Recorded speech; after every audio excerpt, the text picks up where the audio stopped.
Here is a secret to early bonding and rapport. Some of your buyers are social, hence people-oriented. This is your chance to start with some warm, fuzzy chit-chat. It will help with the bonding, but you need to keep things in focus. However, over 40% of your buyers are not people-oriented. They are task-oriented.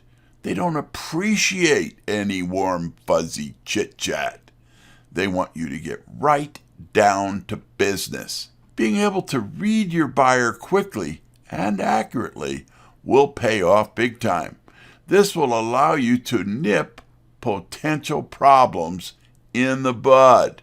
It all starts with helping your prospect feel comfortable, obviously. First, you will need to feel comfortable yourself. Hence, you will want to be able to deal with even the most difficult buyers fearlessly.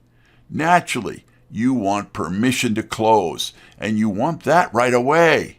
This permission to close is easier to gain if you come across as sincere, trustworthy, believable, warm, and truthful. This brings us back to reading the buyer quickly, as you then know what to do and how to do it. By the way, we have a weekly web-based workshop as part of our program. This is one of those things we help people with, and we look forward to working with you.